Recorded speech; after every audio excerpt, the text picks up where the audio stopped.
FIFA র্যাঙ্কিংয়ে বাংলাদেশের অবস্থান 183 নম্বরে। র্যাঙ্কিংয়ে এতটা পিছিয়ে থাকা দলটাই এএফসি এশিয়ান কাপ বাছাই পর্বের প্রথম ম্যাচে কাঁপিয়ে দিয়েছিল ভারতকে, যার মূল অনুপ্রেরণা ছিলেন ইংলিশ লিগে খেলা বাংলাদেশি ফুটবলার হামজা দেওয়ান চৌধুরী।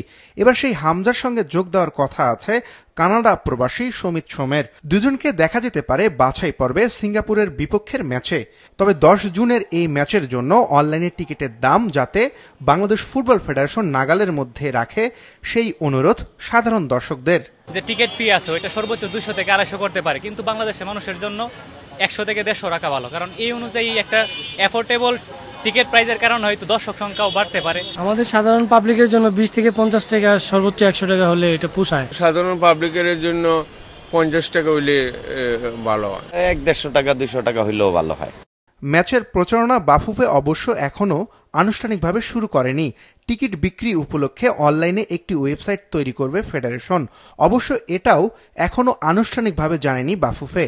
এটার প্রচারণা এমনভাবে করা উচিত যেন ক্রিকেটের থেকেও ফুটবলে আমাদের জনপ্রিয়তা বেশি হয় এবং সবাই যেন ফুটবলের প্রতি আগ্রহী হয়, খেলা দেখতে যায় এবং সবাই যেন জানে। তাদেরকে আরও যেন এই প্রচারণা এটা যেন বাড়ায়, আমরা আরও বেশি উৎসাহিত হব এবং সবাই যাবে ওখানে খেলাধুলা দেখতে।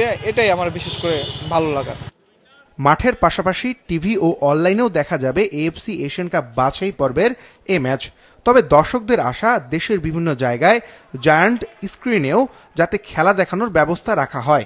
জনবসিত পূর্ণ এলাকায় হয়তো জায়ান্ট স্ক্রিনে দেখানো হয়েছে, বিভিন্ন ওটিটি প্ল্যাটফর্ম ছাড়া জায়ান্ট স্ক্রিনে। আমি মনে করি বাংলাদেশের ফুটবলারে প্রমোশন করার জন্য হয়তো যদি এমনি খেলা দেওয়ার উদ্যোগ নেওয়া হয় আমাদের ক্যাম্পাস থেকে কিংবা শুরু হইলেও এটা মন্দ হবে না। ফিফা ওয়ার্ল্ড কাপে যেটা দেখলাম যে ফ্যান বেসদের জন্য আলাদা বাইরে একটা খেলা দেখার ব্যবস্থা করে দেওয়া। বাফুফে যদি চায় অন্য কোথাও তাদের একটা টিকিট সিস্টেম করে খেলা দেখানো, লাইক ঢাকা ভার্সিটির মতো ভার্সিটিগুলোতে।